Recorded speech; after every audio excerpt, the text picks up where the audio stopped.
وَكَفَى بِاللَّهِ حَسِيبًا، اور اللہ حساب لینے کو کافی ہے. یعنی تم نے گواہ کر لیا، تم نے جداد پوری دی نہیں تھی، دنیا میں تم دھوکہ بھی کر لو گے، لیکن یاد رکھنا حساب و کتاب اللہ کے ہاں ہے.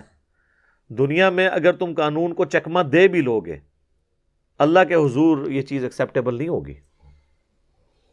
زمین و آسمان کی ساری مخلوقات قیامت والے دن اگر کسی شخص کے حق میں گواہی دے دیں کہ اس نے یہ جرم نہیں کیا اور اس نے وہ جرم کیا ہو، تو کیا اللہ تعالیٰ کی عدالت ایسی عدالت ہے کہ وہ سب کی گواہی قبول کر لے گی؟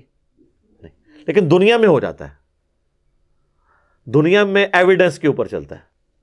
اگر آپ اپنا جرم ثابت نہیں کر سکے کسی کے خلاف اور وہ مجرم ہے، سزا اس کو نہیں ہوگی. آخرت کے بغیر مسئلہ حل ہی نہیں ہو سکتا، کیونکہ یہ اللہ ہی ہے نا جو حساب رکھ سکتا ہے اس طرح کا. تو اس میں بات کرتا ہوں، اکثر لوگ یہ کہتے ہیں نا، دیکھیں جی وہ چھت پہ جانے کے لیے سیڑھی کی ضرورت ہے، تو اس طرح اللہ تعالیٰ تک پہنچنے کے لیے بابوں کی ضرورت ہے. تو ان کو پھر میں یہی مثال دیتا ہوں کہ اللہ کے بندوں، اللہ کے لیے مثالیں نہ بیان کرو. اللہ تعالیٰ قرآن میں جگہ جگہ کہتا ہے میرے لیے مثالیں نہ بیان کرو. وَلَا تَقُولُوا عَلَى اللَّهِ إِلَّا الْحَقِّ، اللہ کے بارے میں صرف سچی بات کرو. اللہ کے لیے مثال بیان کرنا ہی فضول ہے. پھر اس کا جواب یہی ہے کہ دنیا کا کوئی چیف جسٹس ہو، اس کے سامنے 1000 داڑھیوں اور پگڑیوں والے گواہی دے دیں کہ یہ شخص قاتل ہے اور وہ قاتل نہ ہو، وہ چیف جسٹس تو اس کے اوپر فرد جرم عائد کر دے گا. لیکن زمین و آسمان کی ساری مخلوقات مل کے کسی شخص کو قاتل کہیں، اللہ کے حضور اس کے دربار میں قاتل نہیں منوا سکتے. تو پھر اللہ کے لیے تو مثال بیان ہی نہیں ہو سکتی یہ سیڑھی والی، کیونکہ اللہ کا جو ڈومین علیحدہ ہے. دنیا ایویڈنس پہ چلتی ہے اور اللہ تعالیٰ تو ایویڈنس سے بھی اگلی چیز ہے. فرشتے بھی گواہی دے دیں آپ کے لیے، اگر آپ نے وہ کام ریاکاری کے طور پہ کیا ہے 0 سے ملٹیپلائی. جی صحیح مسلم میں حدیث نہیں ہے، قیامت والے دن ایک سخی کو، ایک شہید کو اور ایک قرآن کے قاری کو بلایا جائے گا. تو سر فرشتوں نے اسے قاری، سخی اور شہید لکھا ہوگا نا، کیونکہ فرشتوں کے پاس تو علم غیب نہیں ہے، وہ تو ظاہری عمل دیکھتے ہیں. فرشتوں کو نہیں پتا کہ آپ یہ جو عمل کر رہے ہیں یہ دکھلاوے کے لیے کر رہے ہیں یا اللہ کے لیے. تو اصل چیک ہے ہی اللہ. یہ جو ہے نا وَكَفَى بِاللَّهِ حَسِيبًا، اللہ حساب لینے کو کافی ہے. تو شہید لکھا ہوگا جبھی تو اس شہید کو بلایا جا رہا ہوگا نا. اللہ پوچھے گا ہاں بھائی، کہے گا یا اللہ جان تھی دے لی تیرے لیے. اللہ فرمائے گا تو نے اس لیے دی تاکہ لوگ تجھے بہادر کہیں، اور دنیا میں بڑے لوگوں نے تجھے بہادر کہا تو تمہیں دنیا میں اجر مل چکا، اوندہ منہ کر کے جہنم میں. پھر سخی کو بلایا جائے گا، وہ کہے گا یا اللہ میں نے کوئی موقع نہیں چھوڑا تھا کہ جہاں جہاں پر تیرا حکم ہو اور میں نے وہاں پر پیسے نہ خیرات کیے ہوں. مسجدیں بنوائی، دسترخوان چلائے، ہاسپٹلز بنائے، بہت کچھ کیا، بلکہ میں نے تیرے فرشتوں کو دھوکہ دینے کے لیے، یہ میں اس میں ایڈ کر رہا ہوں، اور تیرے داڑھی اور پگڑیوں والے بزرگان دین کو دھوکہ دینے کے لیے مسجد کی وضو خانے کے اوپر نیم پلیٹ بھی اپنے نام کی لگوائی تھی. جا کے میرے محلے کے نمازیوں سے بھی پوچھ لے کہ وہ میں نے ہی بنوایا تھا وضو خانہ. تو اللہ فرمائے گا تو نے اس لیے سب کچھ کیا کہ لوگ تجھے سخی کہیں اور لوگوں نے تیری بڑی تعریف کی، یہی تیرے لیے اجر تھا.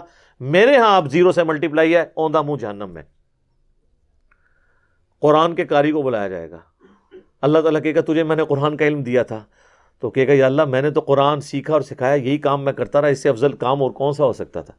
اللہ تعالیٰ فرمائے گا تو نے اس لیے کیا کہ لوگ تجھے قاری اور بڑا علامہ کہیں، تو بڑی لوگوں نے تیری تعریف کی، بلکہ تیرے اشتہار کے تو نام کے شروع میں بھی 5 دمیں لگتی تھیں اور بعد میں بھی 5 دمیں لگتی تھیں.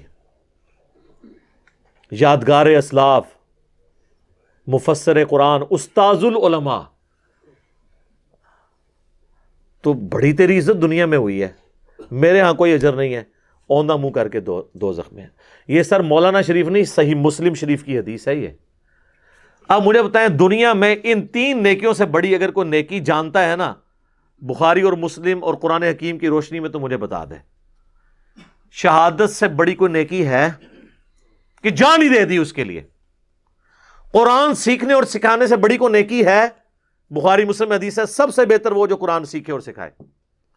اور انفاق فی سبیل اللہ، جو قرآن میں 100 سے زیادہ مقامات پہ جس کی ترغیب دلائی گئی ہے، اس سے بڑی کوئی نیکی ہے؟ لیکن یہ بڑی بڑی 3 نیکیاں بھی 0 سے ملٹیپلائی ہیں اگر یہ دکھلاوے کے لیے کی تو فرشتے تو لکھ لیں گے، لیکن وکفا باللہ حسیبا۔ مسند احمد میں حدیث ہے، جس نے دکھلاوے کے لیے روزہ رکھا اس نے شرک کیا، جس نے دکھلاوے کے لیے نماز پڑھی اس نے شرک کیا، اور جس نے دکھلاوے کے لیے صدقہ کیا اس نے بھی شرک کیا۔ لو جی، نماز میں شرک کیسے آ گیا؟ نماز تو اللہ کی پڑھ رہا ہے، سجدہ کس کو کر رہا ہے؟ اللہ کو۔ اس بندے کو تو نہیں کر رہا جس کے سامنے وہ خوشی خوشی سے نماز پڑھ رہا ہے، کر رہا اللہ کو ہے، لیکن اللہ اتنا غیرت مند ہے کہ سجدہ مجھے کیا اور نیت یہ تھی کہ لوگ تجھے کہیں بڑی لمبی نماز پڑھ رہا ہے تو میں نے اس کو 0 سے ملٹیپلائی کر دینا۔ صدقہ میرے لیے کیا لیکن نیت تھی کہ لوگ تجھے اچھا سمجھیں کہ بڑا سخی ہے، بس لوگوں کو جیسے ہی شریک کیا نا تو میری طرف سے فارغ۔ اللہ اپنے ساتھ تو شرک برداشت ہی نہیں کرتا۔ صدقہ، روزہ، نماز، فارغ۔ تو یہ اسی لیے تو شرک اصغر کہا گیا ہے ریاکاری کو، چھوٹا شرک، آلموسٹ شرک ہی ہے۔ تو اللہ نے حساب لینا ہے۔